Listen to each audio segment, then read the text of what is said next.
I know everyone apart from Gloria. Gloria, do you want to introduce yourself? Maybe others will want to introduce themselves too because they don't know each other. I think we can start off by introducing ourselves, Orit, since we're leading the session. Yes. Do a sense of everybody You who's here. start, Alex. Go for it. So I guess I'm helping to facilitate this. I'm Alex Shalek. I'm a faculty member at MIT, the Broad and the Reagan Institute. And my lab has a deep interest in figuring out how to apply a lot of the technologies that have been discussed over the course of the meeting to problems of global relevance. And of equal relevance, I co-lead the equity working group in the Human Cell Atlas with Musa, who I saw joined as well, and Partha. Emily, you want to go next? Sure. So I'm Emily Kirby. I'm an academic associate at McGill University in Montreal. Some of you may know me in my role for the coordination of the ethics working group of the Human Cell Atlas. That working group is co-chaired by Bartek Noppers, Roderick Guigaud, and Barbara Wold. And so we are in the process of developing a whole suite of tools for the HCA in terms of ethics and data sharing. So I'm sure we'll get into that as we discuss the topics we listed. So I'm Orit Rozen. I'm the scientific director of the Klarman Cell Observatory at the Broad Institute, and I work closely with Aviv Regev, and we study tissue circuits in both health and disease, and I'm also the lead scientist for the Human Cell Atlas at the Broad Institute. Do we want the other people to introduce themselves quickly? I think for people that are going to be active participants, that would be a good idea. And I think we also need to pick 2 scribes, right? Yes. Hi, I'm Dina Procaccini, and will be your scribe today, or one of them. Thank you, Dina. I work at the NIH for Richard Conroy on the HubMap project, but if you guys need anything, let me know. Great. Fantastic. You still need another scribe, though. We need one more scribe. Who wants to scribe? Or we're going to go alphabetically. Oh no, that means me. Not fair. Kristen, you scribe. That's fine. Okay. We'll help you. We'll try to. I'll introduce myself since it sounds like I'm one that isn't known to other people. I'm Gloria Pryhuber. I'm at the University of Rochester Medical Center. I've been part of the LungMap, the Human Tissue Core for the LungMap program for the last 6 years. And part of the HubMap, and my reason for being here, I've been very interested in working on the ethics issues for HubMap and LungMap, and chair for the policy working group. Just came from a discussion that I think will be very relevant to what this group talks about this afternoon, and hopefully joining forces is the idea. Thanks. Great. Nice to meet everybody. Nice to meet you. And I'm Deanne Taylor. I'm at the Children's Hospital of Philadelphia and faculty at the University of Pennsylvania. And also I'm one of the co-PIs on the Gabriel and Lloyd Kids First Data Resource, which is a genetics resource for children with cancer and birth defects. And I'm trying to help start up more pediatrics focus in the HCA. And I just came out of the genetics working group meeting, and there was a lot of discussion about genetic diversity in there. So, and of course we have the interest also in ethics and sharing children's trio samples among different groups, including genetics protection. So.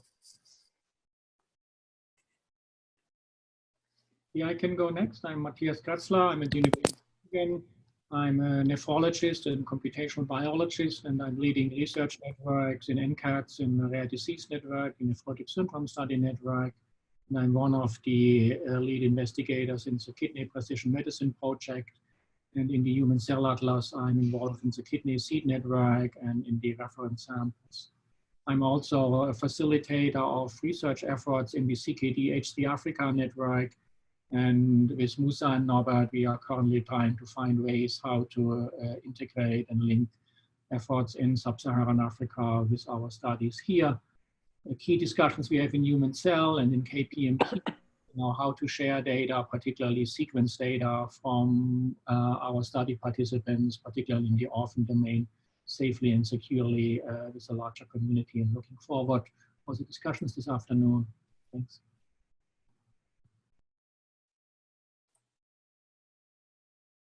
Perfect. Is there anyone else that would like to introduce themselves? Or we'll get to know each other. Yeah, as we say. 2 hours. Okay. Right, I just want to make sure, and forgive me if I'm being slow, the right document that you're after, I changed it to the one around ethics and diversity, but I just, which has all of the subtopics within there. I thought that might be useful. Is there another one which might be more useful? I think that's perfect. So it's the one with sequentially all our topics. Yep, that's perfect. Awesome. Very good. In that case, All let me right. get out of your hair. I'll prompt you for time and pop back in if you need me. I'm Perfect, happy thank to you very much. quickly introduce myself too. Sorry, I was on mute a second ago. I'm Erin Rist. I'm a graduate student at MIT and Harvard. I'm working with the Klarman Family Foundation right now, so I'm sort of listening as a participant. And many of you know me previously. I was at the Broad Institute and at Chan Zuckerberg Initiative in the early days, helping launch the science work, including the HCA grants.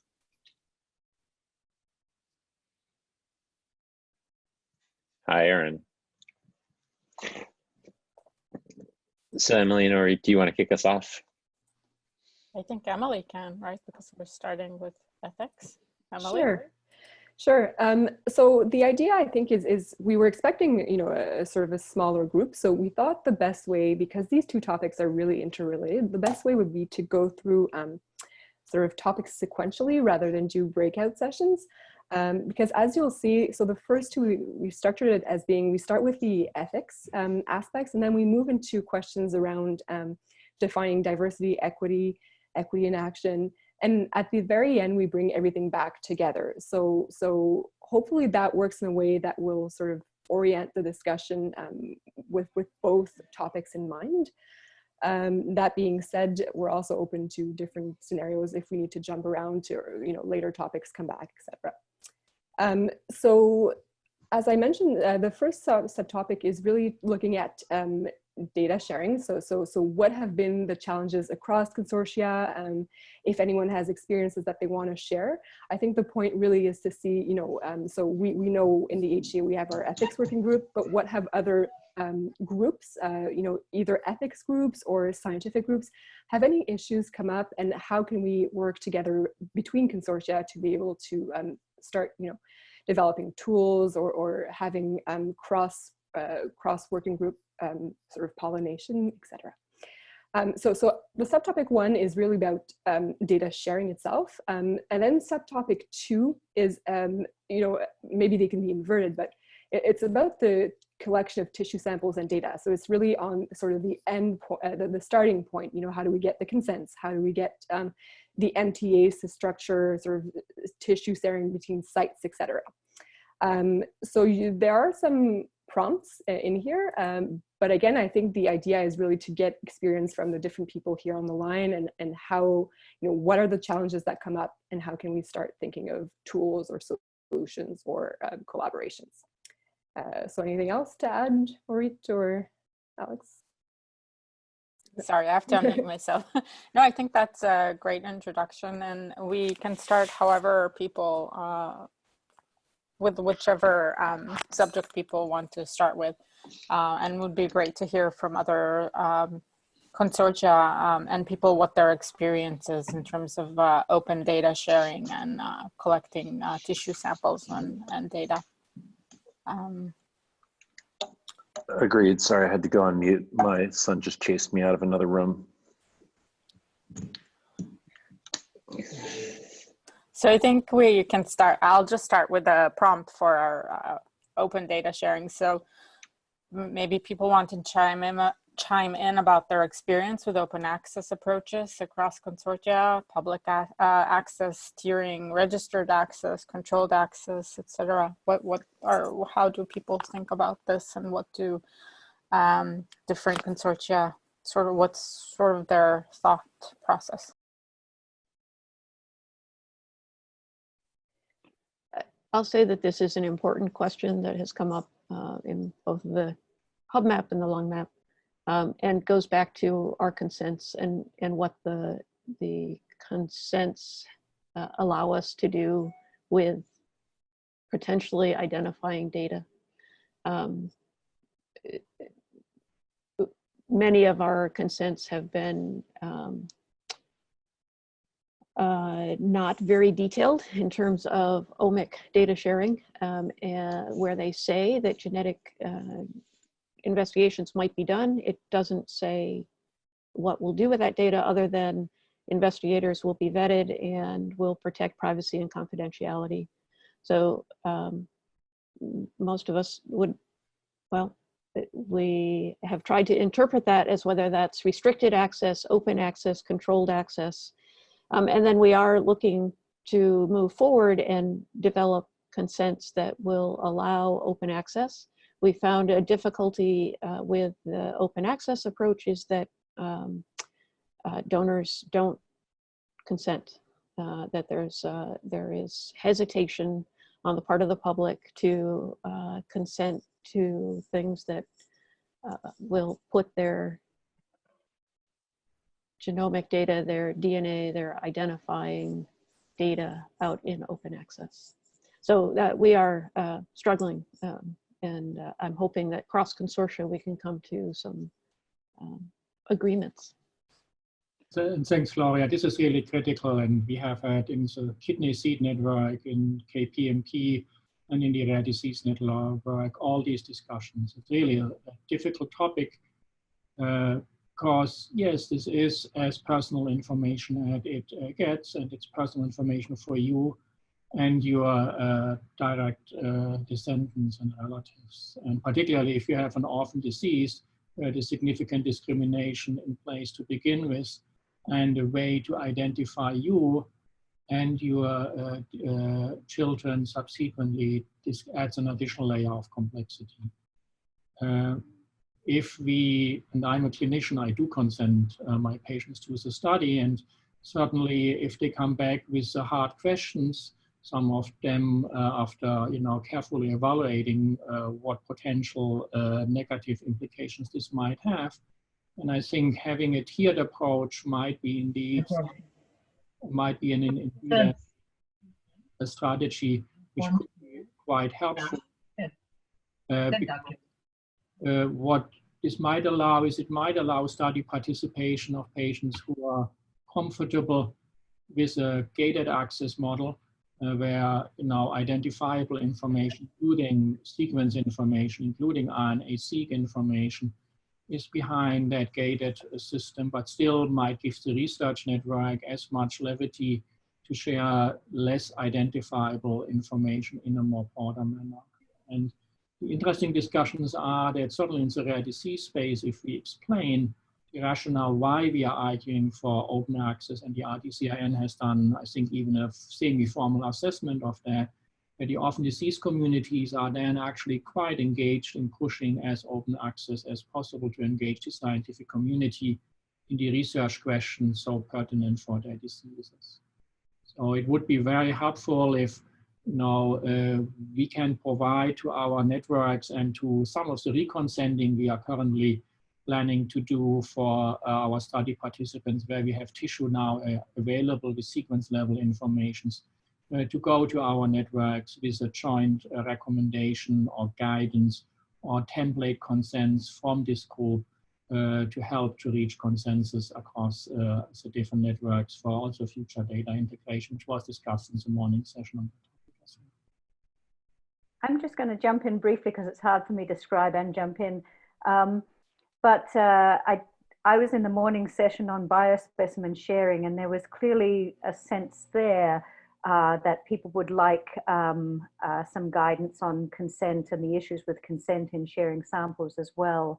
And we discussed the fact that there is an ethics working group in the HCA, but it would be nice to broaden that across the other consortia right now, and to have a wider set of guidelines that are shared, or some part of this group getting together across those consortia.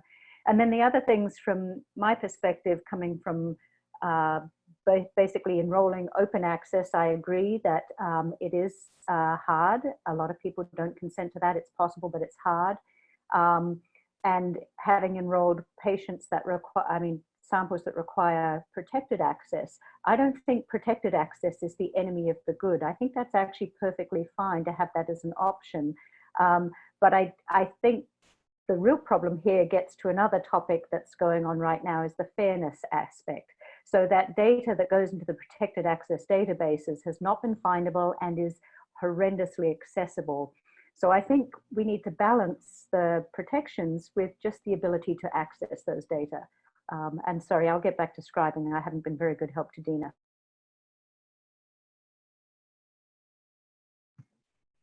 You know, don't worry about it. I got it. You just talk and think deep thoughts. So if I can actually just jump in with some of the perspective from the HCA on this, I think, you know, consent can be one part of the sort of the way forward on this. I think you can design templates that will allow for open access that are quite broad in terms of their data sharing, but you do quickly run into other issues. You know, what if your metadata gets richer? What kind of information are you adding to the data set? In Europe, you might run into issues with data protection, so GDPR, et cetera. So I think, you know, one of the core questions is also, you know, as different groups, you know, sharing approaches, is it controlled access, registered access? What have different groups done to be able to compare approaches? Because I think, yes, consent is one thing, but there may be other factors that have determined, you know, this consortium has taken this route in terms of binning categories of data sets, et cetera. So. And I think what's tied to that is the idea of de-identified. Mm-hmm. At what point does data become de-identified and shareable? That's a challenge that we've run up against.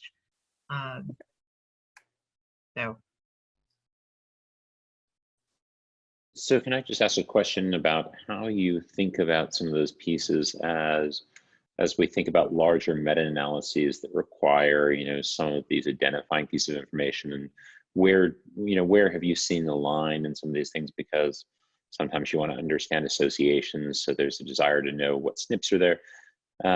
How do we think about that in terms of consent and in terms of staging accessibility?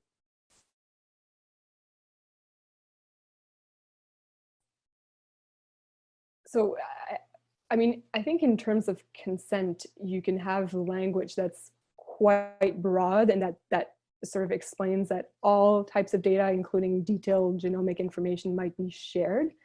I mean, so the open, you know, you try to go and explain, you know, what are the risks of doing this, what are the risks on identifiability, et cetera.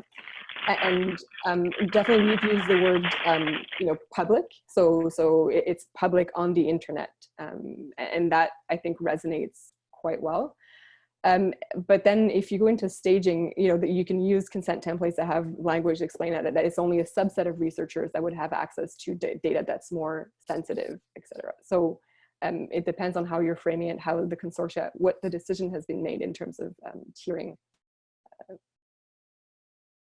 So do you want to talk a little bit about the toolbox maybe that you have set up to help with these things across, at least for HCA and people who... So currently what we have, we're still rolling out quite a few of the tools, but currently we do have a main consent template that's for, you know, healthy adult participants. So it has sort of sample language that projects contributing to the HCA can take and, you know, adjust to their own, you know, it could be their local requirements, their national regulatory framework, et cetera. So there might be tweaks needed. We also have a document that we've called the core consent elements. So it's a list of items that sort of with the ethics working group we've worked through to say, these are the elements you need to find in a fully open access consent.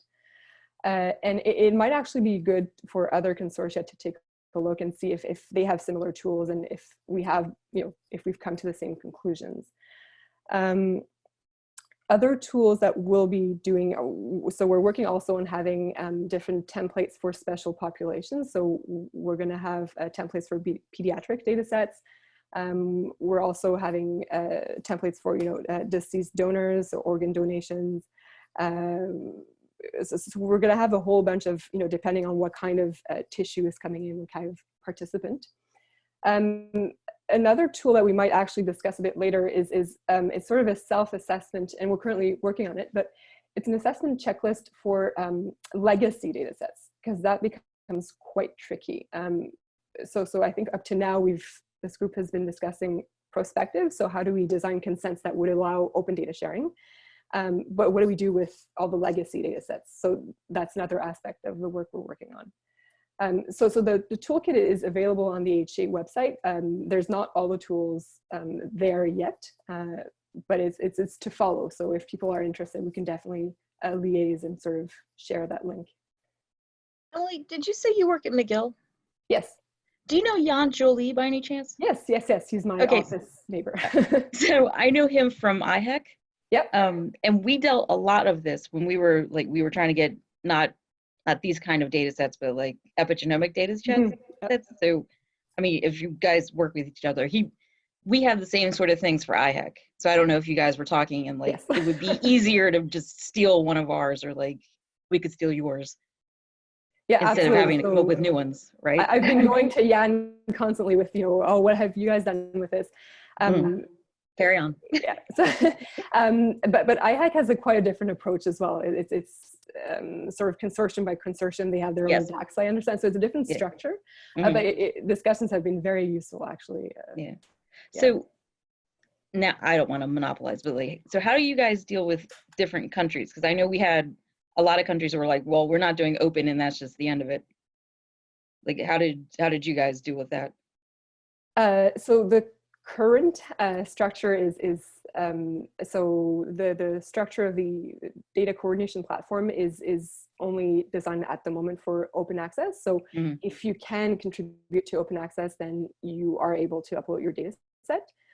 I think there's talks in the future about registered access tiers or different tiers for more sensitive data sets for countries that might not be able to contribute. But so definitely the language we're using now is for fully open public access. Right. Okay. Because that's how we did it in stages. But, okay. Carry on. Could I make a suggestion? You mentioned, Emily, that consent includes an explanation of risks and understanding, right, for the person that you're consenting, of course. So one of the issues that was brought up in the deceased field, right, in the transplant network field, is that the organ procurement personnel, the OPOs, don't know what to say about that. And I'm not even sure that we know what to say about that, right? What are the real risks to people who are being asked for consent or authorization? But my suggestion is that we consider putting together some educational materials, something that an OPO could use to understand themselves and therefore be able to answer the questions, that they're faced with. That's a great idea. And actually, I think one of our further tools does include recruiter training materials. There you go. So I think, and different situations might actually call for different types of training materials. So an OPO might not have the time to, explain a consent like a research participant might, sit down and actually have a read through the consent form. So I'll keep that in mind, definitely, sort of having different types of guidance for. Kristen, maybe you want to chime in a little bit from your experience with GTEx and what we're doing now? Yeah, we're working with several OPOs and the GTEx collection pipeline. We did trial an open access consent for samples of donors for the ENCODE project. And I think, Gloria's right. We were certainly able to collect those donors, but it was at a reduced rate. So people were, it took longer to get the donors that were willing to agree to open access. I think a lot of our consent templates have been provided. I know Emily's got them as the basis for many of the documents going forward for deceased donors. We didn't have a problem. We didn't have a problem with the OPO sites explaining that to the people they were consenting, the next of kin. But the reason for that, again, was because we did exactly what Gloria said in the context of GTEx, which was provide a lot of training on how to consent donors, how to describe what you were doing, and then how to make those tweaks for really what it meant for open access. So there was a lot of training material originally provided to the sites to do that, whether that still exists, whether that can be used, but I do think it's important.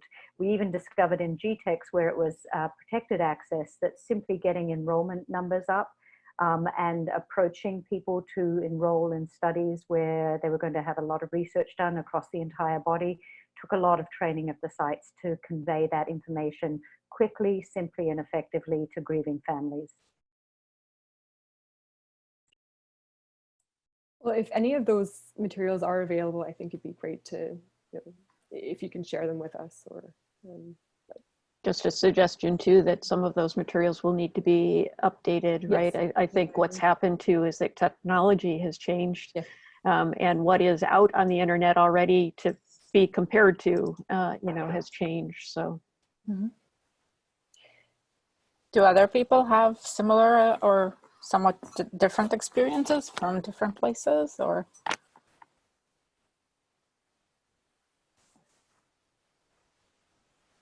So this is Norbert Tavares from CZI. So there are some changes coming for the HCA and for the CZIC networks, and how we, in response to a lot of concern about having tiered access and not completely open access.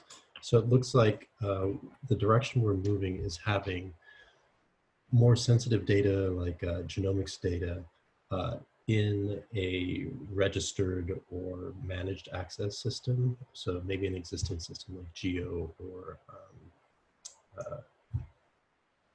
I forget the name of the other one that everybody hates. Yeah, dbGaP.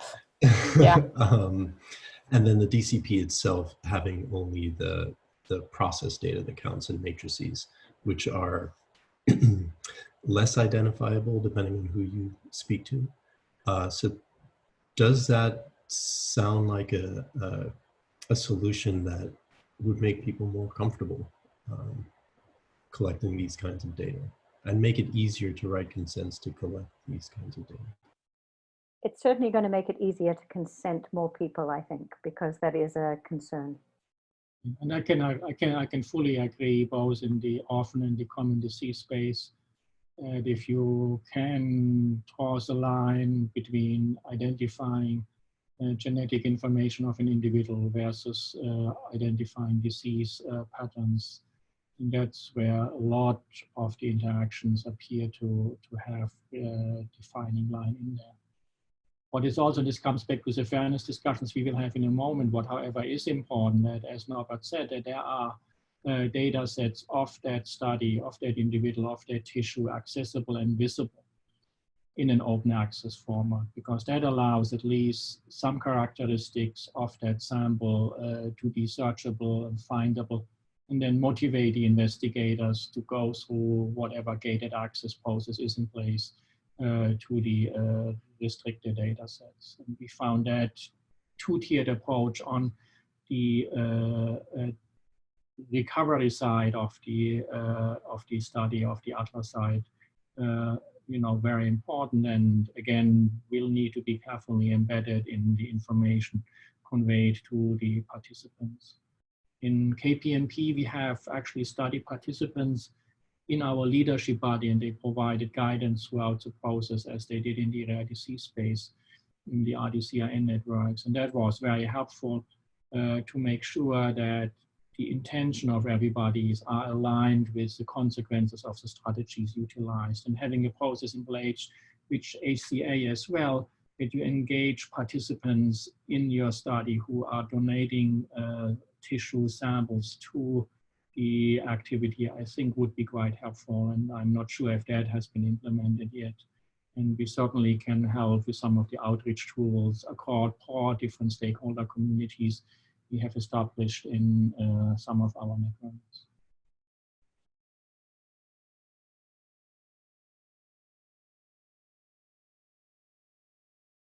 Right. I think that actually segues very well into subtopic 2, where we go into a bit more detail about, how do we have tools for certain, more vulnerable populations. So pediatric donors. We can also think of different groups around the world that may be more reluctant to share data. There's also certain regions. So we've seen in Europe, for example, there's data protection issues with certain types of more sensitive data.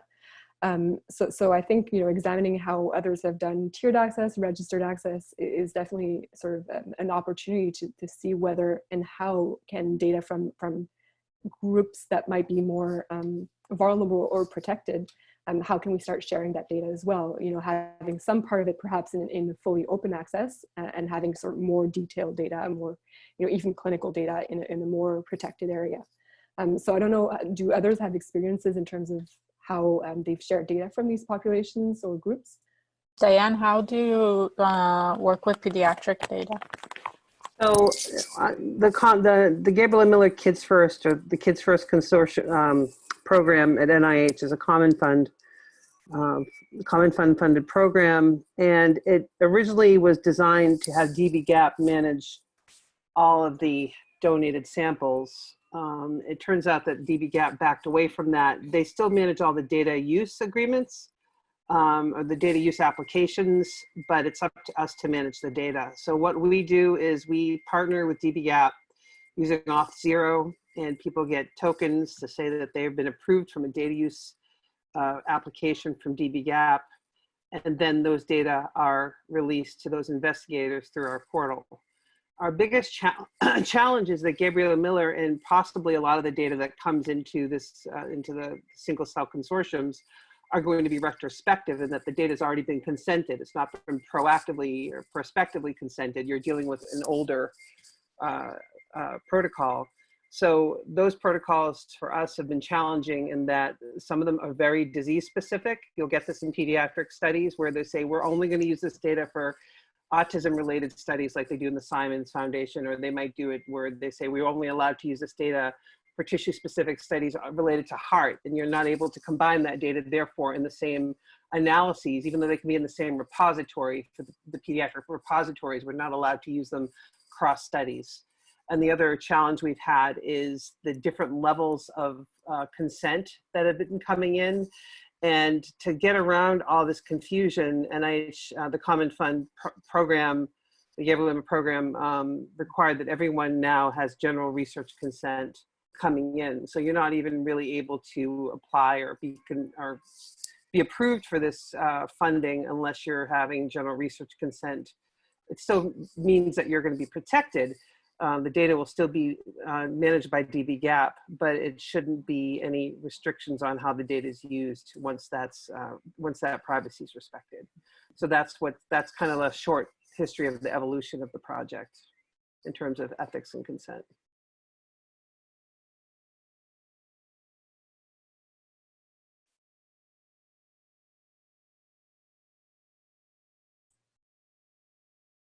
Okay. Does anyone else have examples of where it has been a challenge to do fully open?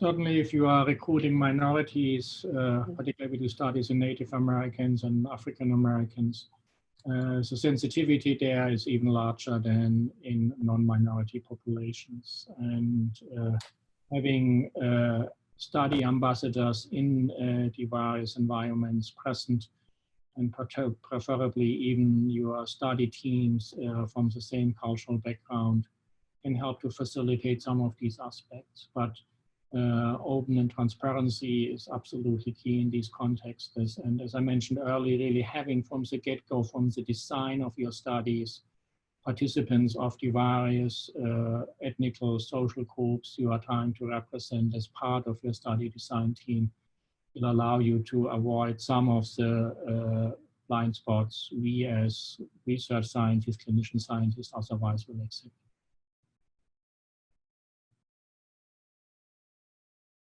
May have been mentioned already, but another area is the rare disease. And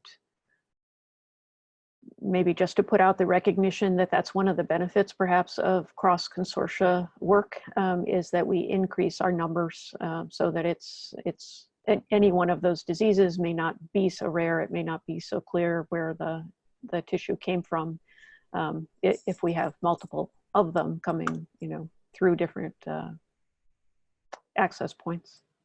And that was a fascinating experience for us coming from common diseases. We had a series of protections in place, and talking with patient representative groups, including NORD, became very rapidly apparent that rare disease populations are keenly interested as soon as they understand the power of open access and open data sharing. They are willing to support that, even with the risk of potential downstream discrimination, because the need is so significant in front of them. Yeah, that is true. We've found some families that have been disappointed, right, to think that there might be restrictions on what could be done with their donation. So we have to walk that balance between protecting them from what they may not know, and really doing what they want us to do, which is as much research as possible.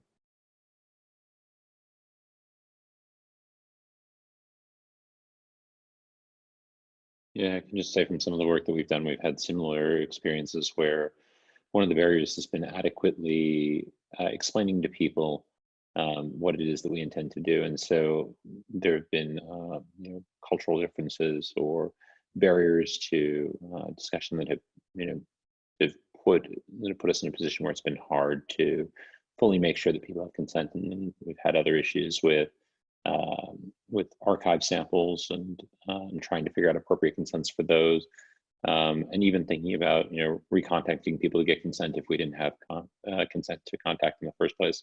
So one of the big things that just comes up as I think about special groups is about making sure that that the consent that they're giving is actually the consent that we're asking for, and figuring out how to bridge that divide.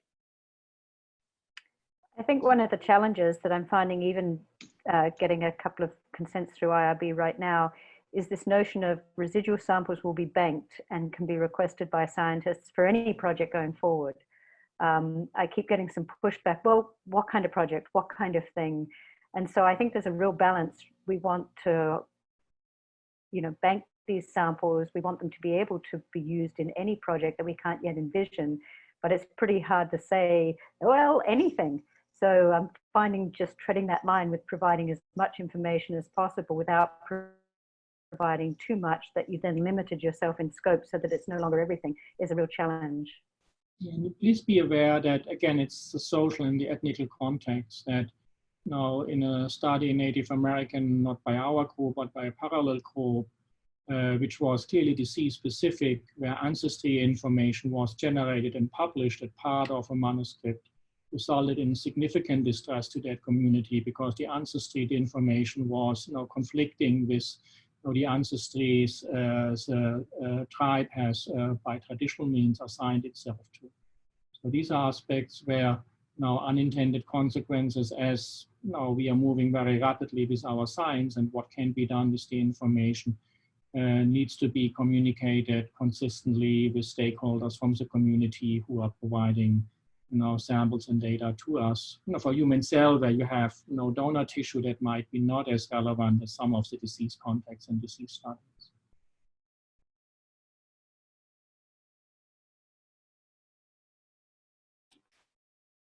Another challenge we had at Kids First is because we were combining a bunch of different data sets that were never meant originally to work together. There's different levels of phenotypes and sample collection strategies that make the data, doesn't make it difficult to work with. It makes, how do I put it? It's, there are no resources for reconsenting or rephenotyping data with, so you'll have one cohort with very rich phenotyping and sample data and possibly a better level of sample coverage. And then you'll have other samples with a different, so sometimes you'll get to the least common denominator in terms of combining data, and that some data with the lowest amount of phenotyping and if it's a large data set, tends to dominate your resolution on annotation. So what would be good, I know I'm kind of jumping the gun going towards what we could do, but what would be good is to have some kind of maybe a GA4GH type guided minimal phenotype standard or phenotype standards that the different consortia could agree on when gathering. It could be for protocols, it could be for sample quality, it could any kind of standards would be great for prospective studies, because I found that when you look at these retrospective studies, it can be very challenging for the researchers trying to integrate the data, especially in the family groups. For example, mom and dad don't have any phenotype data at all, and because of privacy concerns, all that we have is their genotype data. But then you have some data on the proband, and some other studies are different. So combining that data can be very challenging, as an example. And is that something that, maybe we should work, so by we meaning like the ethics people should work with the metadata teams, or who is the right person to, is it a combined discussion that we should have? What's the way forward with this? Because what I've realized is that a lot of, when we're talking about metadata and we're talking trios, we're talking about, richer data sets, there are ethical issues, and a discussion needs to happen in terms of, what is more sensitive, and as you're enriching the data set, consider your linkage issues, your, Yes. So I guess maybe that's an action item that we can, point to, but discussing these, metadata lists with the correct groups, or having cross collaborations between the groups. We are running into the break. So what would be the best way forward for this? Should we break now and then go to equity topics? I think that makes sense, but maybe if there are any additional, before we go on a break, if there are any additional questions or thoughts from the people in the session, things that we didn't bring up, maybe you want to bring them up now just before we go off on the break, and then I think we'll just start with equity.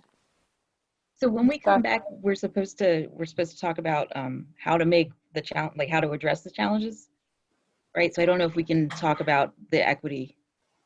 Oh, Dina, I think the way we structured our session was a little bit different. Oh, carry on.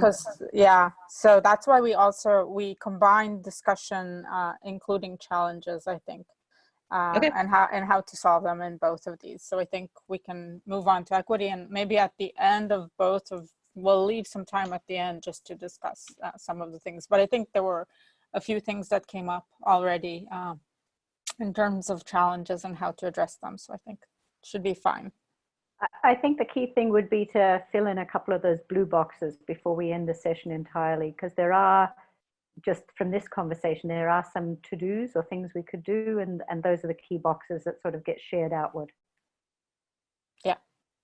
We can start off this one, but I'm very interested in hearing from everybody, because obviously equity is all about being all-encompassing. Yes. And so the broader we can discuss, the better. So the working definition that we've sort of come to in terms of equity is one that includes representation, really meaning that it should sample, we're talking about diversity across axes of sex, age, ethnicity, geography, and socioeconomic status.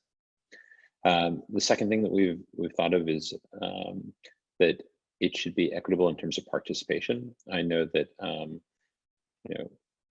I know that we could do better here in terms of fostering and engaging scientific capabilities and leadership, particularly in low and middle income countries or LMICs, to make sure that we get that diversity. And the last thing we thought about that sort of ties into the ethics discussion that came up is that there should be equity with respect to data benefit. One of the big things that has come up in the conversations we've had is that the data that's generated by the HCA should provide equal benefit to all of the people who are, who are contributing to and who are part of the HCA.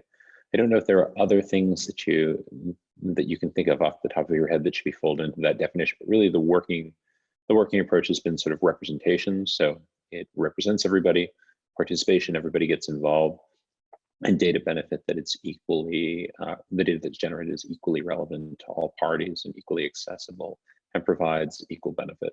And actually accessibility and benefit sometimes don't align there, as we could talk about. Alex, can I mention too that in the earlier meeting on genetics, it was mentioned that it's very difficult to discover diversity in these data sets. So if you're a researcher who wants to study a particular ethnicity, or you have a focus on that, how do you ascertain that data using FAIR principles? So like if you go to the HCA portal, it's very difficult to find cohorts that are of a certain, that contain certain ethnicities that you may want to combine or study. So I guess that's under the accessible as well as like, is it findable? There are some projects sponsored by CZI that are focused on specific geographies. So I think that's something to pay attention to. And I think I saw Jay was on the earlier session, Jay Shin, and I didn't see Xian from Singapore, but those are specifically designed for the Asian Atlas data.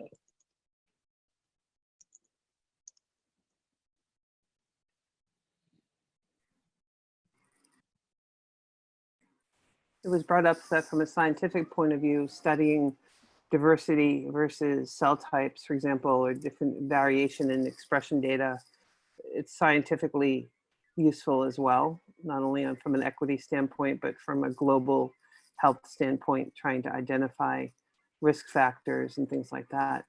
And there are cohorts that may have different mixes of ethnicities that would be hard to find without a search, like in the HCA portal, for example, having a search term on race and ethnicity. I don't think that exists right now. Yeah, part of that comes down to having appropriate metadata and having accessibility over metadata. That's a conversation that goes back to accessibility and one that we've had. I think the question is, in a lot of ways, how do we pull people in to make sure that we get that variability across those different axes and that we cover those various bases, so that we have the opportunity to do these sorts of analyses. So I guess a unnatural thing to say, if those principles seem to encompass equity, is how do we think about engaging the global community? We've talked a lot about samples and consents and collections and vulnerable populations, but I'd love to hear from people about how they've attempted to engage communities that they've interacted with, how to make them part of the research, and to try and bring local priorities to the collection, generation, and analysis of data, if they have some good examples.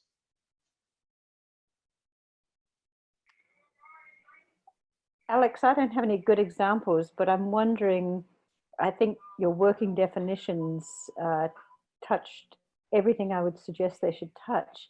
But it seems to me especially since we're working in a distributed effort where everything's working separately, at least in the context of the HCA or other consortia are very focused, isn't funding a core issue that's really sort of underlying achieving that equity?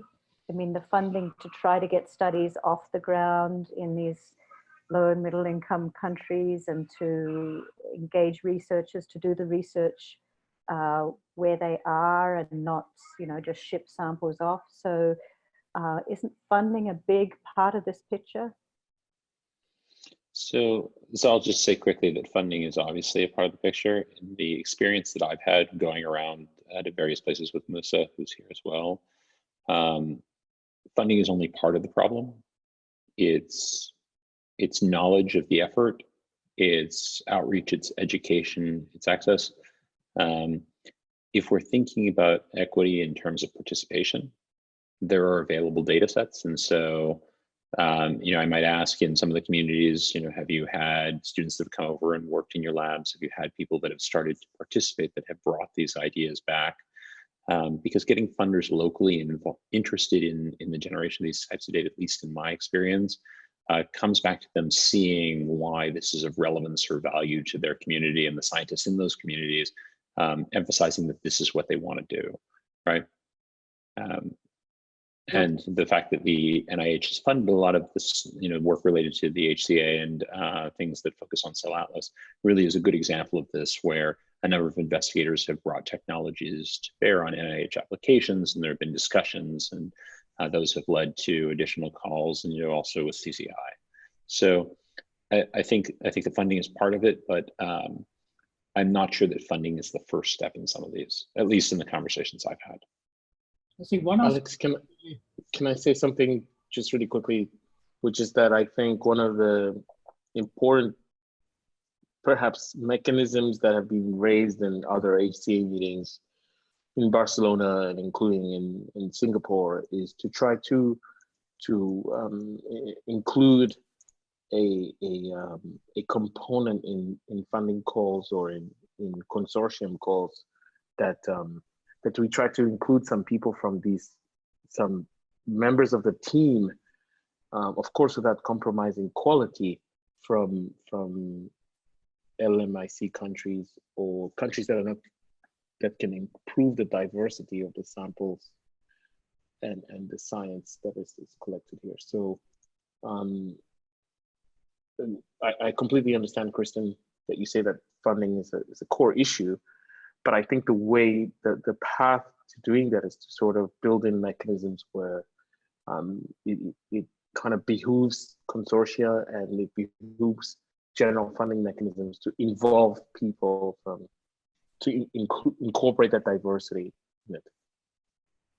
Really learning what the needs are, identifying, having use cases who are not populated only by the people on this call. We come with a very certain view of how we would like to see the science evolve, but really engaging stakeholders across the entire global scientific community early on. And in the project in H3CKD Africa, we very quickly learned that we can provide and do joint research projects quite effectively.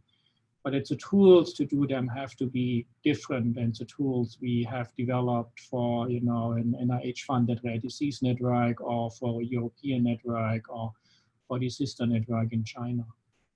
And for that, it is very helpful to have exchange of staff on all levels, ranging from, study coordinators, consenting and recruiting patients, the biostatistician, bioinformatician, and most importantly, also the database designer, to learn what resonates with the different communities. And this does not mean, as Musa said, this is very important, this does not mean, a challenge to quality. It actually will enhance our quality by facilitating our outreach to levels of science which for us are not obvious, but will be brought forward by these diverse communities to us. I think that's perfect. I could give a number of examples where what wouldn't have been clear has become clear through some of these conversations. I was wondering if I could pull on that thread a little bit. I can tell you about some of the early, and Musa can tell you about some of the early efforts they've had to include people, but I'd wonder if you could tell us a little bit of what has it worked in your experiences in setting up those interactions. You said something about exchange of people at multiple levels, but what have been things that have led to successes and failures, at least in the examples that you may have seen in your own hands? And so we have research studies in place following similar goals in North America, Europe, Southeast Asia, and now Sub-Saharan Africa. And what was very important early on, that as these efforts were starting to emerge, that you identify ambassadors in both of these environments who are familiar with the sister environment. So the lead scientist for CKD Africa out of Ghana is very familiar how research is done in CKD in North America and vice versa. And then we pull in groups going through the entire research chain of process we want to implement, and have them cross-train and cross-educate as well, and allow therefore automatically that data and sample acquisitions are harmonized, or at least we know where they are harmonized and where they are not, which comes back to metadata standards and other elements. And in the process, really identifying then outreach tools, how to engage the scientific communities, that you get ownership of the scientists, particularly if you do clinical studies, cohort studies, that you get ownership of the investigators who are contributing their patients and their disease causes to the study, so that it's not, as one more mentioned earlier, a study where SAMs disappear in a black hole in a data coordinating center. But scientists, as they generate the study, can see where the data is. This is critical for QC metrics. So you can close the feedback loop very quickly to show what missingness has a negative impact on the ability to do research work. And with this dynamic tool in place, now you can engage the investigators, learn what questions they have, which of our tools work for those questions and which our tools doesn't. And conversely, can also use it as a training tool to facilitate scientific exchange, which then can sometimes still follow and has to follow the conventional models of fellows and trainees being shared between different research labs. But early on, identifying these key ambassadors who are knowledgeable in the languages of science spoken on the different continents has been an invaluable experience. And then protecting them. And that obviously is in resource-constrained environments very, very challenging. And that's, I think, where funders can play a critical role. And the HCA Africa effort from Wellcome Trust NIH, I think, has done, I think, a very good approach to trying to, from the get-go, empower the research communities on all levels as going forward. And I really hope that we can link what we're doing in HCA and what we're doing in CKD, HCA Africa here as one example going forward. Great. And so you had mentioned in there the idea of ensuring benefit to the data actually is useful on both sides. I was wondering what people have done in the past. We were talking about consents and about access and open availability. I was wondering what steps people have taken in the past to ensure that there's equal benefit to data. This is one of the questions that we had in there. One of the things that we've encountered in some of our conversations is that there are concerns with open access to data because the parties with whom we're working can't necessarily work as quickly on the data as some of the people can, that are on this call today. And so there's actually an advantage that we have in working rapidly on it. And so it actually puts these other people at disadvantages because they don't have the same internet speed, the same local mirrors and things of that nature. So what have people done in the past to try and, ensure that the data that's being generated, benefits the community equally to the people that are helping to collect it, if that makes sense?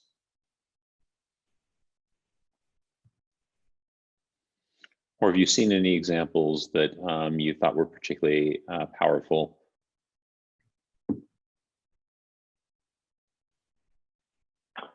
Hi, well, just a comment on a project which is also starting, but actually is dealing with the same, it's actually a very different project, but also one of these larger scale projects, the Earth Biogenome Project. I don't know if you heard about this project, has as a name to sequence all the eukaryotic species on the Earth. And the issue of equity is very important because the project doesn't want to replicate the colonial science of the last century where the imperial nations went to the countries and collect the species and put them into the museums. And actually, one of the aims of the project is to try to build to empower the countries participating in the project to participate into the project, not only by providing the samples of the species, but actually generating the capacity within the countries to participate in equal terms, whatever that means in the project. So I think that to some extent, the problem that the Earth Biogenome project is facing in terms of equity is sort of comparable to some extent to the HCA and other single cell in a very different angle, right? But in the sense of empowering the communities to participate in the project, not only as providers of data, but also participating in equal foot to some extent, right? And could you comment a little bit more about what's been done there to create capacity in each of the communities? So I'm not really totally familiar with the Earth Genome Project, only marginally. But one thing that, so the Earth Genome Project is it's a network of networks, and there are some of these networks are taxa oriented. So there is a group, or well, there is the 1,000 vertebrate genomes, or the 10,000 ants, 10,000 or 1,000 ant projects, or the coleopter project. But also there are also geographical or geopolitical or national projects. So for instance, the most famous one is the Darwin Tree of Life in the UK, which is just the Wellcome Trust funded project to sequence all the species that live in the British Isles, which is about 60,000. And actually, to some extent, I think, maybe I'm wrong here, is actually the UK actually has this time they made very clear that they will sequence only the species that are in the British Isles, because I don't think they actually want to be perceived again as being although they have the capacity, right, to sequence the species from other places. So there are, for instance, there are nodes in Colombia, in Australia, in California, that are trying to engage the local communities. In Colombia, actually, they are, in Colombia, I believe, yeah, in Colombia, they are collecting the people from what was the guerrilla there? I forgot. Because are the ones that know the country, right? They know where the species, some of the species live, and they are actually trying to involve these people that are the knowledge, because actually when you're trying to get to the species, it's a very different problem, right? When you're trying to get to a species, you have to have, for some species, you have to have a knowledge of the country, and only the locals have this knowledge. So in this regard, so I think some of these local nodes are trying to engage the local communities into the participation in this project. So as I said, I'm not particularly familiar with the project, but I think that some of this, and I think that at some point I wanted to suggest this to the ethics committee here, that at some point it may actually be good to have some sort of meeting, virtual meeting between the ethical components of these two projects to see whether there are issues that we are facing that may be similar. Great. So I wanted to, if nobody has any objections, I wanted to transition to the next topic, just because we have two more things to touch on, and then we're going to come back and try and fill out the daunting blue box. The next thing that we were going to talk about was, what are examples that you've seen of trying to make this work? And a little bit this came up before in the example Matthias gave, but I was wondering if people had additional examples of, what are good steps to promote equity and diversity? So what have different consortia done in the past to try and address these specific issues? And are there particular needs or opportunities there? And then we're going to dive into talking about the intersection between this and ethics, because obviously there's a tight connection between them, though they may have slightly different needs and different wants, particularly at this stage of where the HCA is.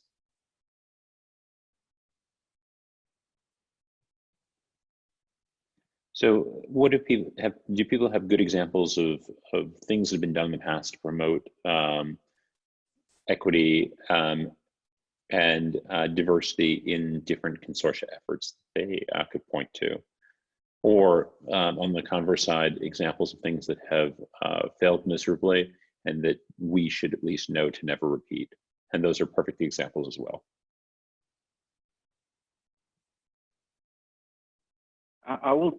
Okay, hello, this is Mauricio. I'm from Colombia, by the way. And I have to talk about a little bit of an example that we have with the group in Colombia.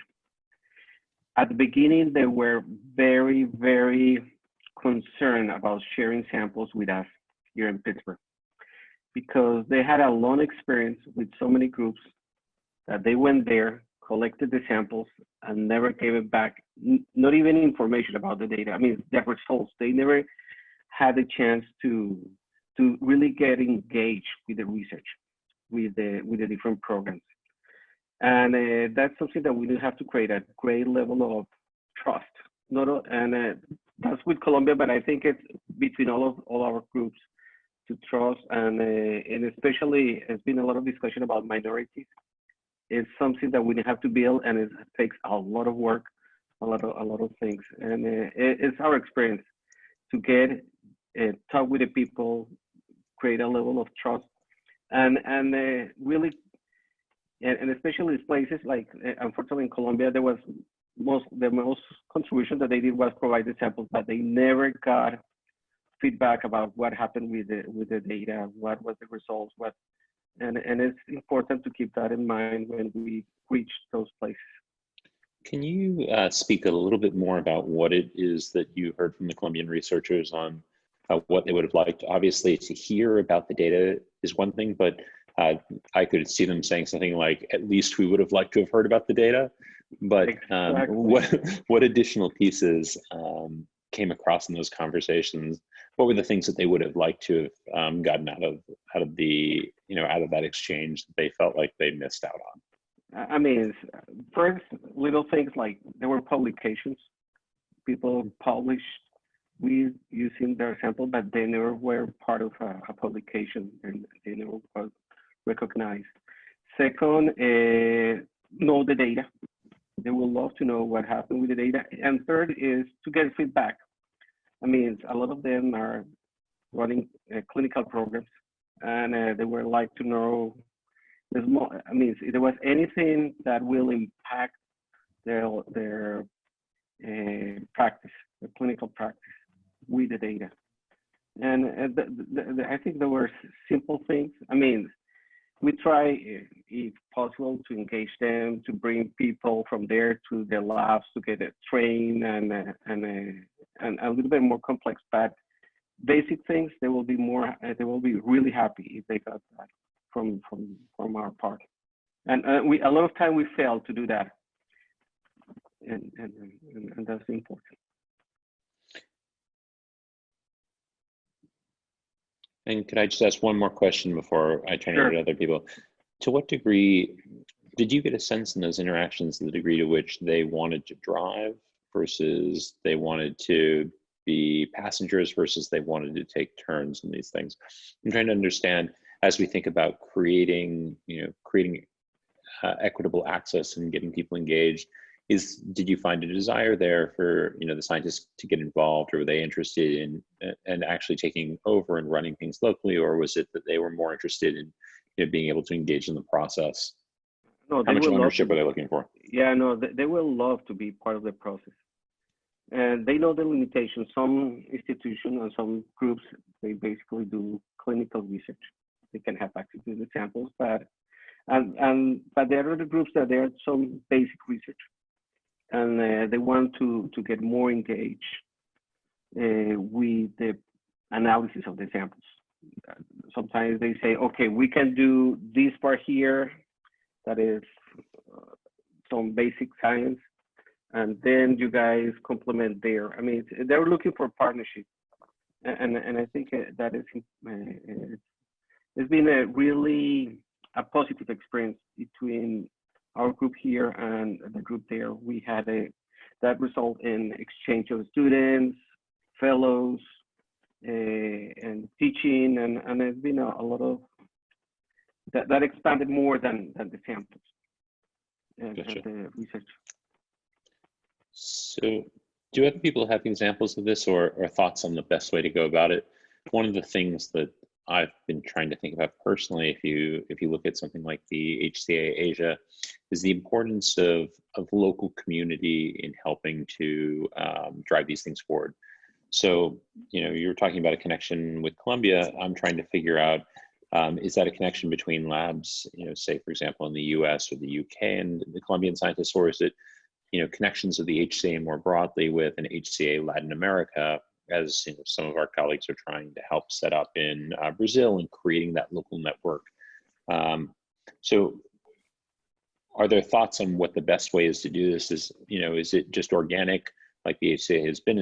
Are there ties, or should there be some greater overarching structure that could help pull these pieces together with local infrastructure?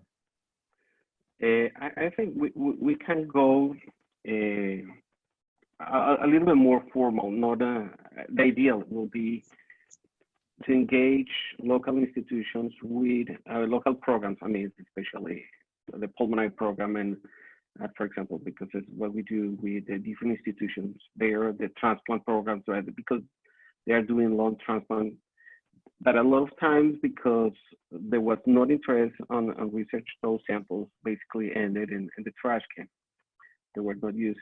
But I think we can go and engage them, but we've been doing this at the personal level, but we'll be better, and they will feel more confident to get in sharing samples. There's an institutional commitment from our part and their part, and I think that will be much better. And of course, I think any place, any institution wants to grow their research, and they can see this as a unique opportunity for a scientific exchange between those institutions, their institution and our institution here. Gotcha.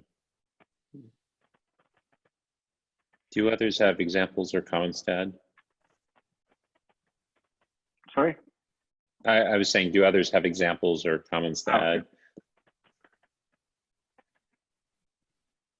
I think, and I'm not speaking from recent knowledge, just when it started, but if you look at the efforts that the diabetes group at the Broad had with the Sigma and the group in Mexico, I remember being part of that when it started up, and it was pretty much along the lines of what Mauricio was talking about, where there was a commitment on both sides to bring some funding together. But the initial aspects of it were all training, back and forth, setting it up. And it was very much focused around a project that was of interest to the local Mexican community there. So it was type 2 diabetes and a particular high incidence of it. And so it was a sort of joint effort to let's do this jointly and put it. So it was very much along the lines of what you were describing, actually. And I think it's been very successful, although, as I say, I haven't been involved in it recently. And, really, in the planning of the activities already involve the partners who want and should contribute. And I think, I don't know if Musa has time to quickly update of the road trips HCA has been doing in establishing that outreach. And what I would love to see if as a consequence of that, we actually get formal representations of these communities, and that they have, protected time and role to, have their voices heard, because, with native speakers or people who are used to communicate effectively in these forums, these voices are often drowned out if you don't give them a specific forum to really contribute their viewpoint to this effort. Alex, do you want to talk about some of just like the Vietnam and? Sure, I'd be happy to, and totally appreciate. I can talk a little bit about the Brazil stuff, but you can go ahead. Sure, totally appreciate it. This is why I usually like to be quiet and just listen to people, because it's all about hearing other people's voices. I think we've attempted to be proactive and engage people early, and we're trying to engage more people. As has been stated at some of the HCA meetings, there was an initial equity meeting in London to try and drive towards some of these principles. That was sort of a pre-planning meeting, followed by one that was in Addis Ababa on the back end of the Grand Challenges that was hosted by Ms. Partha and myself, that involved primarily people that had done research on 6 different continents, but had not been part of the HCA and weren't formally acquainted with it. And we learned a tremendous amount there from people that had been involved in large genomic efforts, including H3 Africa and others. One of the things that we discovered in some of these conversations was that even though we think that single cell methods are the greatest thing since sliced bread, many people haven't heard of them before, and these ideas and what they would actually do don't permeate, and that people needed exposure and access to them. So we've tried a couple things where we've tried to go out into communities and to try and explain what's going on, in the single cell community, what these technologies enable, how they might be relevant to local communities, to hear the kinds of problems that they're interested in tackling, and then talking about how some of these technologies might afford potential solutions and what partnerships might look like. And so, Musa can comment on the one that we did in Brazil that included Musa, myself, and Jonah from CCI. And I'll say right now that we were attempting to do one with Vietnam that is still on, that was going to be 2 weeks where we were going to do, and Vietnam isn't currently engaged in the HCA, we were going to do 2 weeks, one up in Hanoi, where we were going to have a series of lectures and hands-on demonstrations with people coming and doing education. We got a number of different parties that were locally involved to contribute. Going back to some of the comments that were made about the British, they were more than happy to pay for some British citizens to fly over and be part of it, but they didn't want to pay for other people.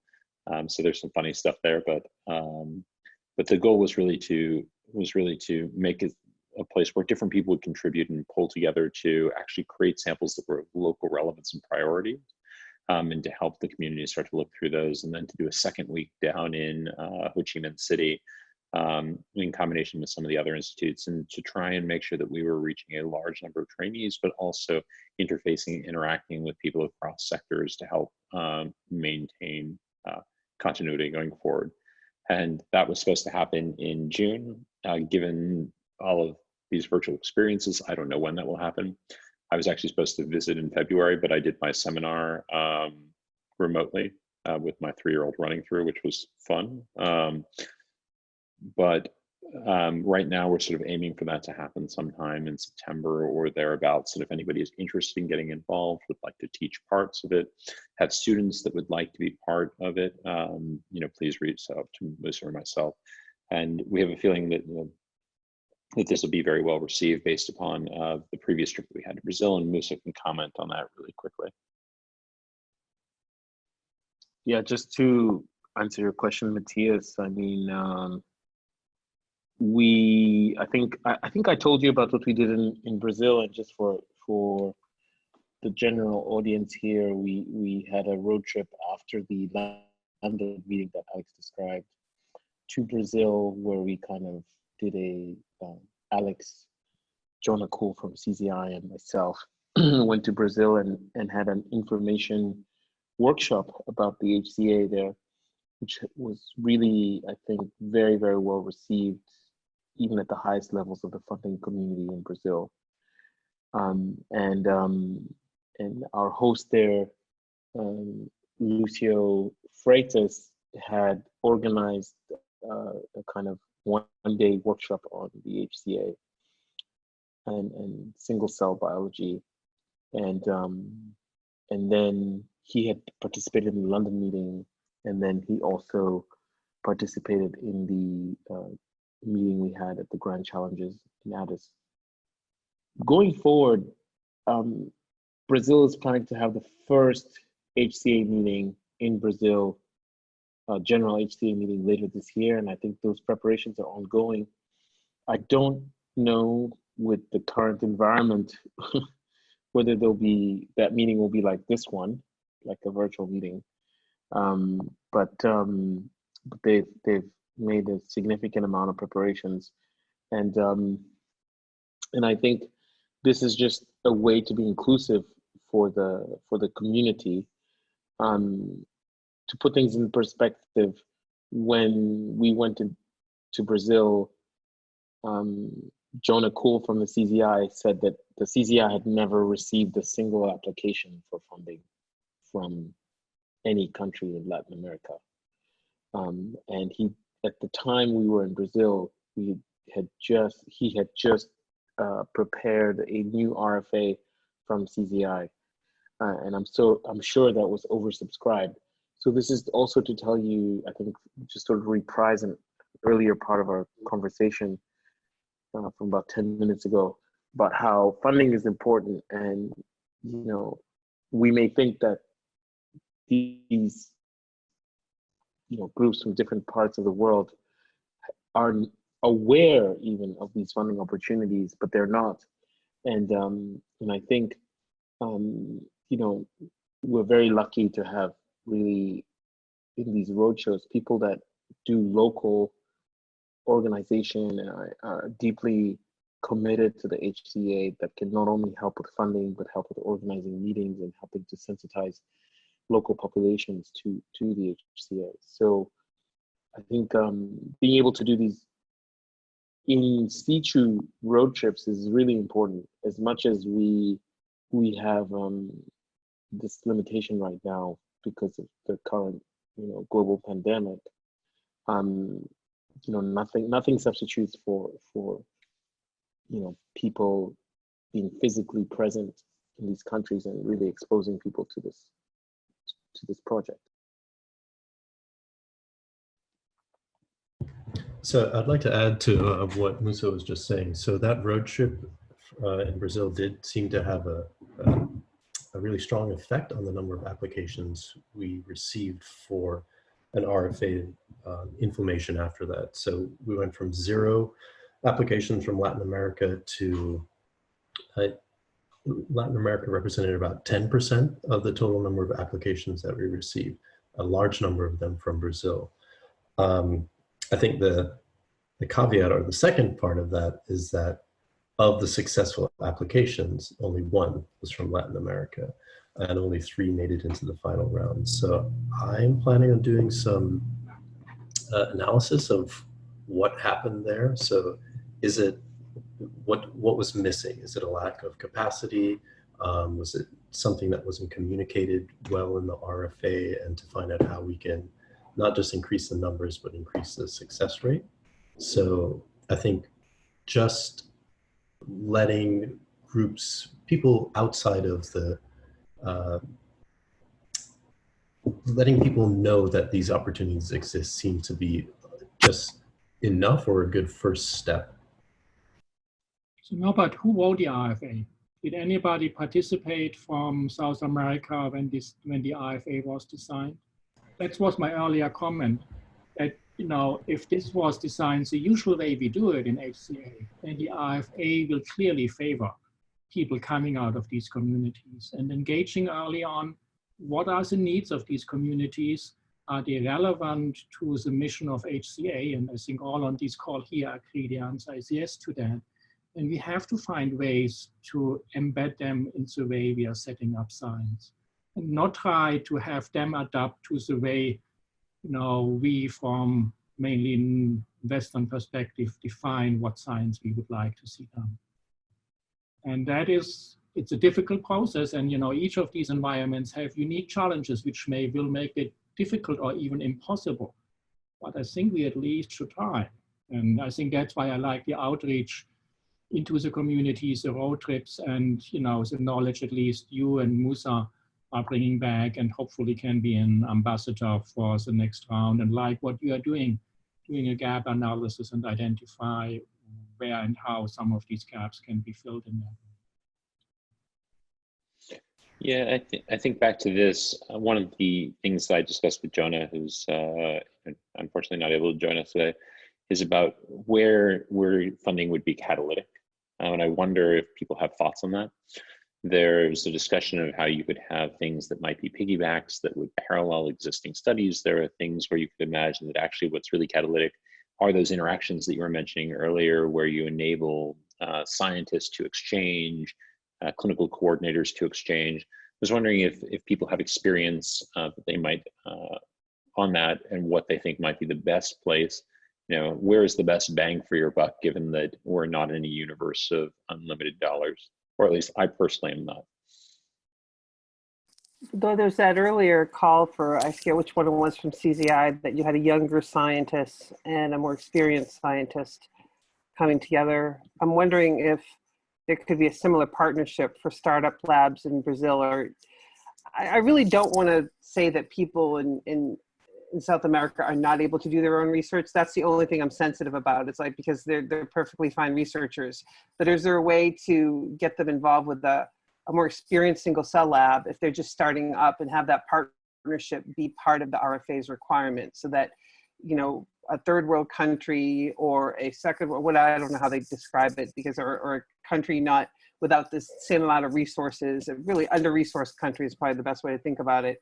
Scientists from those countries that are under-resourced, and the countries with higher resources that can transfer technologies through this collaboration, and have special RFAs for that, and ask the funders to do that. Like, almost, I hate trying to say that the haves will help the have-nots in a way that will also benefit the haves. I prefer to push it the other way, but then again, the people who have the experience can transfer it all to the people who don't, and then boost them up for the next round. So, there could even be pilot grants to help basically the more experienced people could go and partner with the people in the under-resourced countries to boost them in a pilot grant and then get them ready for a next round of bigger grants. I mean, I would see like a helping hand or a boost up would be great. I personally think it's a fantastic idea. I mean, and in our particular experience in Colombia, I can see several groups that will love to participate in that way. To get and they had always been looking for that. I mean, we had, they sent last year, like, let's say 50 from one particular institution, 50 undergraduate students to different labs to try to initiate those collaborations. They are working on that. And I think if we can find any way to support that initiative, that would be great. I think it's a fantastic idea. What we have experienced worked exceptionally well if you have these exchanges, but then you have developed your web-based tools so they are operational irrespective of your physical localization. And that's where, again, we could get significant bang for the buck in learning what are the constraints of the current way we are disseminating information in some of these resource-constrained environments, and what would be aspects where, particularly if we are doing the cross-training by various means, investigators returning into their home environment can continue to be productive and active. And the impediments might be trivial in some instances, but we only will hear them if we reach out to them and learn what they need and what they experience and challenges going in their home environment. If I could just add something to that, I think that even now within the same, as we have all kind of socially isolated ourselves in many cases, we've seen how dedicated groups of individuals, even working in completely isolated environments, can really drive forward in creating huge advances in our understanding. And so, with tools like Zoom and web-based browsers and data sharing and cloud-based storage for a lot of the data that's generated, I think that we have the tools in place. The question oftentimes then becomes one of funding, as you were commenting just before, and there can be a little bit tricky to think about how to write that call exactly. But at the same time, if there were calls where it was the stated goal to bring together purely international groups, I mean, these are things that could be written broadly. I mean, Human Frontiers does something similar where groups need to be in 2 different countries and they prioritize certain countries within those relationships. And so something could be attempted in a similar way to kind of disseminate this knowledge or this ability of doing science simply in the concept of doing this a little bit more globally than we might currently through some of the funding strategies. But it would need to be done quite carefully, I think, and judiciously to have its intended goals. Okay, so we're coming up, thanks Jose, we're coming up on 23 minutes left as I see the little thing in the corner. We have one last topic to discuss, and then we have some suggested points to go forward. The last one is to discuss how ethics and equity blend together. And I know that this is, a very interesting and involved topic. But if we're going to get into the blue boxes, we probably have on the order of, let's say, realistically, 10 minutes at most to discuss this. So. We could, I think we've organically discussed this. We might want to skip it and get to the blue boxes because I've heard very interesting, solutions come up, and maybe having more time to discuss that would be valuable. I agree. Yeah, I agree. I agree. It's just yeah. I think that'll get us. We can add further more discussions to the blue box actually on ethics and equity. So great. I agree. Okay, well, with that in mind, we have 22 minutes. Let's dive into the blue boxes. And Emily, I'll let you start off with leading the discussion on the first recommendations since you were driving the first parts of this conversation. Sure. So I took down about 3 key action points. Maybe we want to break them down into 2, but I'll let the group decide. So what I have is the first one was sort of having mechanisms or ways to share tools and approaches across consortia. I don't know if that means, creating some kind of repository, or do we want a physical sort of cross consortia ethics working discussion forum? Do others think, what would be the most useful way to share documents or share approaches? So I mean, we think about portals, Emily, all the time to share data, and we think about metadata to harmonize those things. And I observe occasionally, but I don't know enough of the inner workings of the ethics group. But I would imagine something similar that shares documents, that tries to harmonize language, that talks about these things, would be a very valuable resource.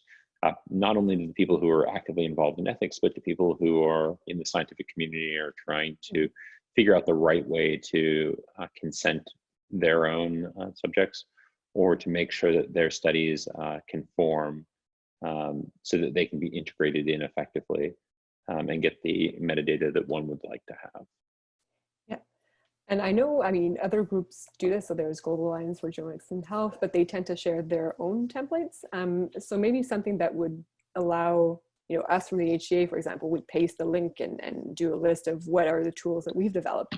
And we'll have, HubMap, because we'll do this manually. We'll go through every website, but maybe a common portal would be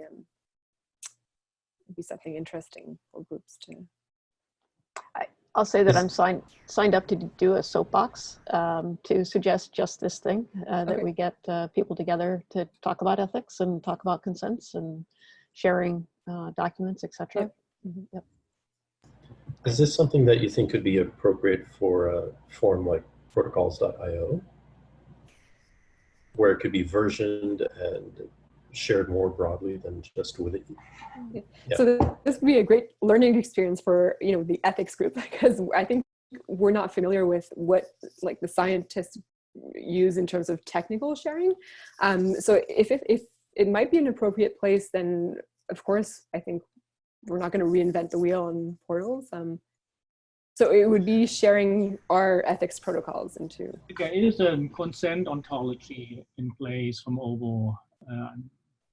Not 100% sure, but I think there is, and that might be another way to annotate and track consent and consent content and version. I can see if I can identify it, or at least find somebody who can point us in that direction. The second part of my soapbox today is to suggest that we get together a group that decides what site we're going to use, or what repository we're going to use for protocols, whether it's protocols.io or something created by the consortia. As you said, Emily, recreating that wheel may not be the wisest thing to do, but we're not all familiar or comfortable or subscribed to protocols.io. So to get a few people together to really decide where the best place is to share protocols that can receive feedback and that can be versioned, as they change. So I think from our experience, we have a lot of experience with protocols.io for both just writing straight up protocols for people who need to run scientific experiments, but we also put our protocols for how to actually start the pipeline for tissue acquisition from the hospital to, let's say for us, as an example, it's the Broad. So we use this not only for, add 20 microliters of this, but actually to write the whole protocol of how to get a sample.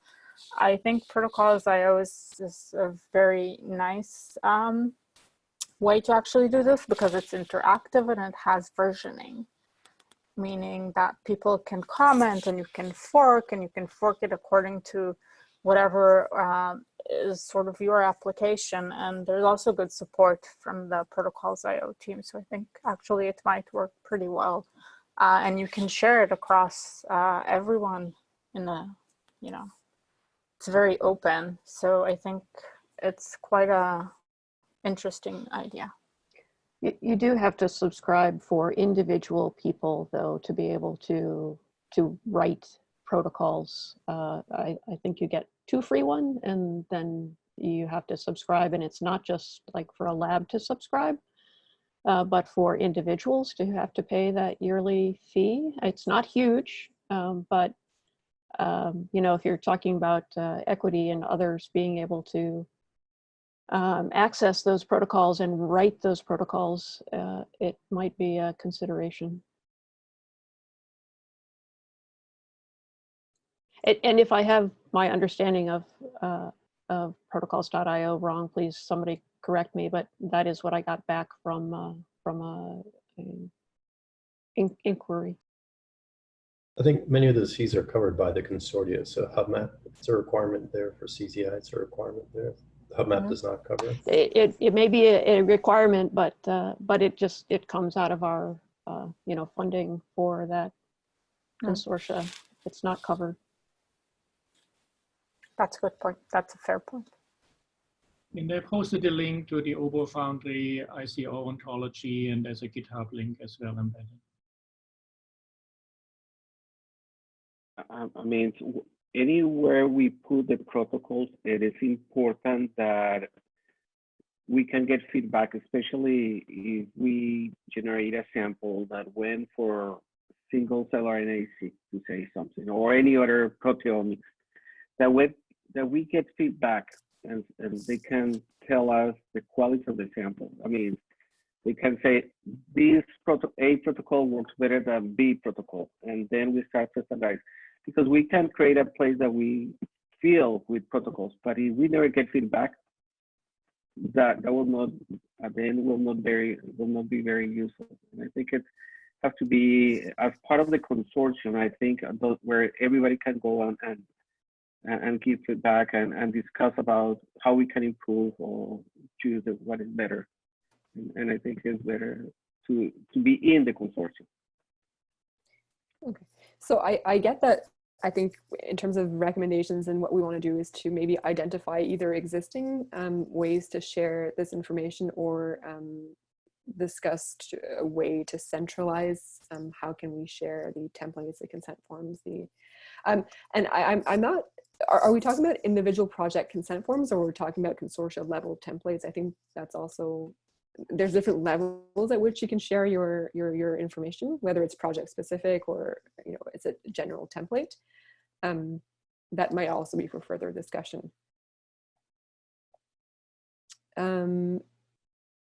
So I have 2 other points. I noted down that we did have an action item to collaborate with other groups on metadata efforts. So how can the ethics community sort of inform data richness, sensitivity, identifiability, if you're collecting data from trios, for example.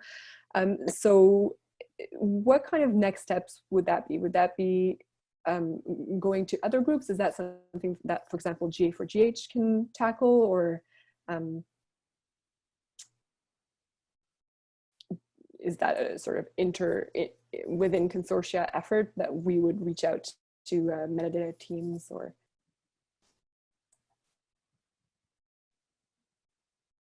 is it not important?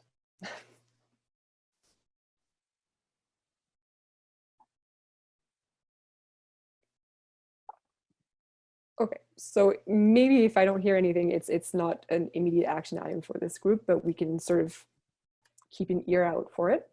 Seems like it's important, but I'm not sure that we have identified the metadata working groups, to be able to reach out to. So I know we've been informally doing it. We've been reaching out just as on a needs basis with the teams responsible for the data dictionaries, et cetera. And they've been asking us, okay, is this a field that we want to include in fully open access?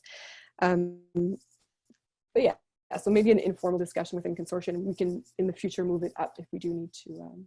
So I think for the Human Tumor Atlas Network, we have had discussions before with the HCA metadata to try to sort of align together. So I think if people from the right groups talk to each other, it might be a good, because for us as part of HCAM, I think it was helpful for us to get a good understanding of what they're doing, and for them to get a good understanding of what we're doing. So I'd say there's a lot of, sorry, Emily, I've switched in and out. There's several sort of metadata themes running through this meeting separately, and they're going to have to come together somehow or another.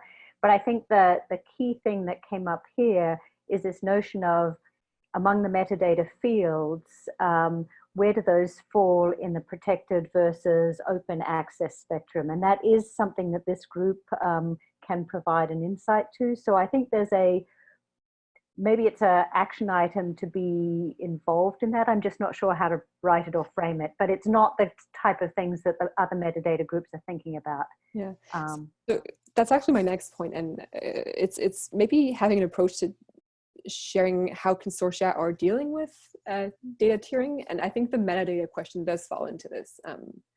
So are there types of metadata that are maybe more sensitive that go into registered access tier? So I guess this also, it's linked but a bit separate into sharing approaches. Is that creating a common working group, or is that the same as the protocols IO question of having a repository to share our methods?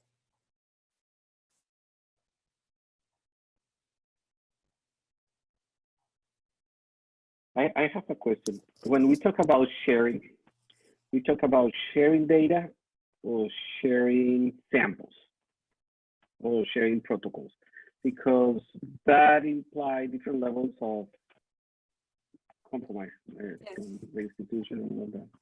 I think it's more sharing the information, like the way of doing things. So it's not The data, protocols. not samples. No, yeah, no, the no protocols. data, Yeah. no samples. Okay. No, it's so best practices. Best practices, approaches. Okay, the best practice. Okay. I can tell you what best practices we are doing. Well, I don't have to tell you right now, but I could tell how best practices for sharing familial data, trio data, that we've kind of hashed out at Kids First, but it's only going to be one repo, right? So that's why I haven't spoken up too much about it, because it's just our best practices. It doesn't mean it's going to be useful for global. But we have come up with, at least we share all phenotypes out in public where anyone can see all the phenotypes by individual. But we restrict the genotype in RNA-seq data for data use agreements. But you can download all the phenotypes anytime you want from our portal, all the metadata associated with each sample. But again, this is only our particular practice. And yeah. Well, that's exactly, I think what's important is to see, this is your practice, but in a common way. So, this is what HubMac's doing, this is what the HCA is doing, by data type as well, I think, in a more formal. Yeah. Right. So perhaps the formation of a larger working group across, ethics working group across all consortia? Or does each consortia have its own individual ethics working group? My feeling is that there's probably different levels of how formal the ethics working groups are. I think maybe in some consortia you'll have a few individuals. I think we're quite organized in the way that we have a large group, and it's quite, but so maybe identifying who the contact people are for ethics matters in different working groups could be an action item also.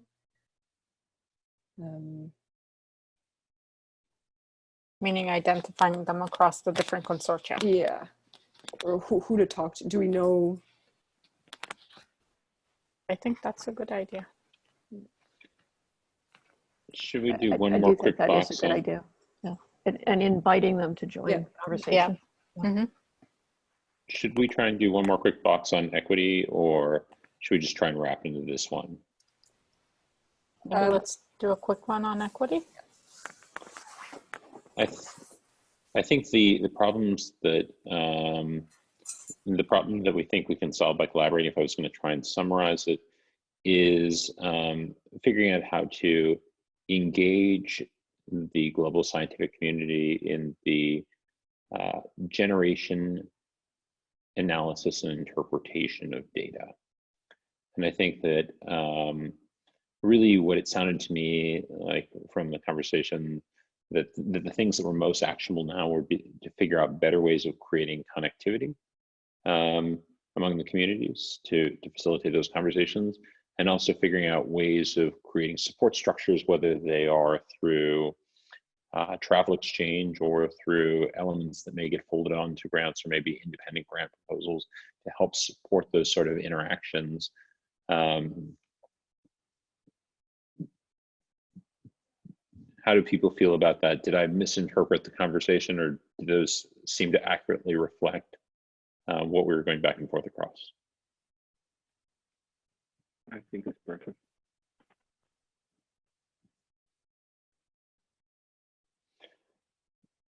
Okay, so if we're going to think about recommendations, one of the things that I had been thinking about, which may fit into this but may not, is trying to create, in the same way we've been talking about the protocols IO, sort of this repository of information or repository of consents, those sorts of things.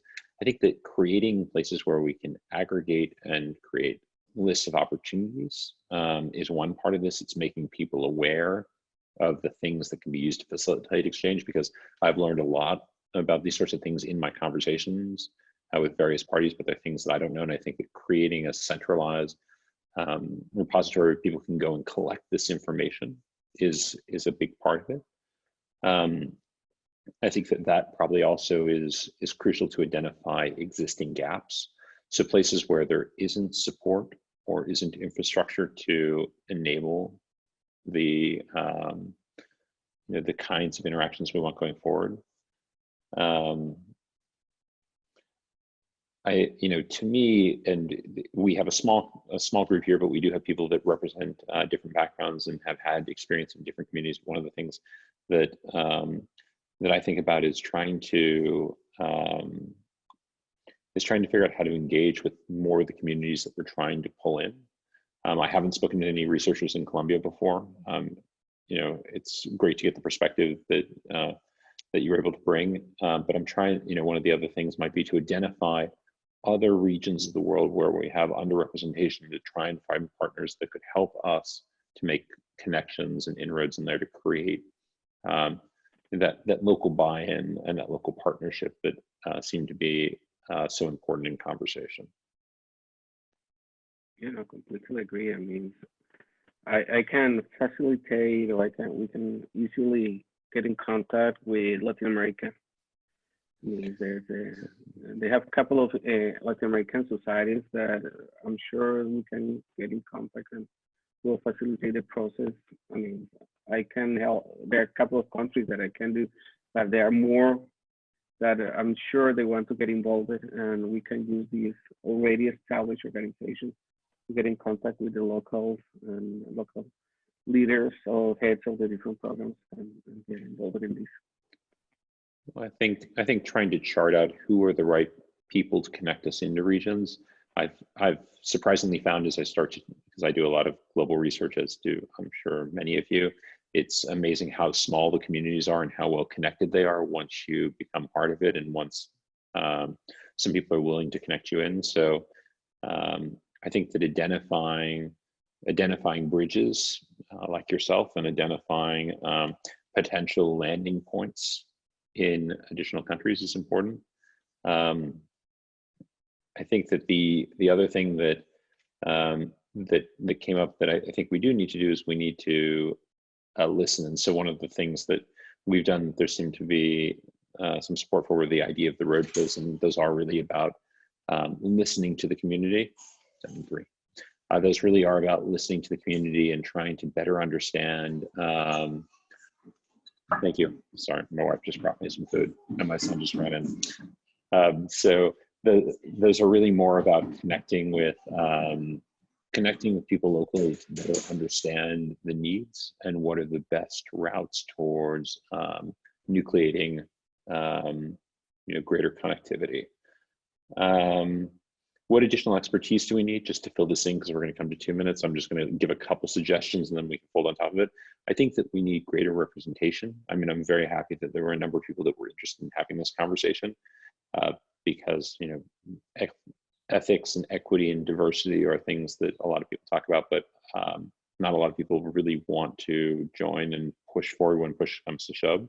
I think that we need more people that represent multiple different regions to bring voices of perspective and to help do this, to create that, you know, to create a successful environment to really understand the needs of the global community, but also to make sure that they are properly addressed in everything we're doing. Our next meeting, well, that's an interesting one. Our next meeting may be in Brazil because there was supposed to be an additional part of the roadshow there in advance of the HCA meeting. It may end up being in Vietnam.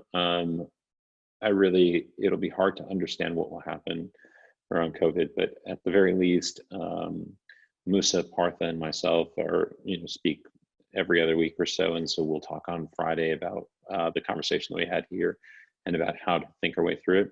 And hopefully we can have some individual connections that will help pull people a little bit, pull more people into this to create a greater sense of community.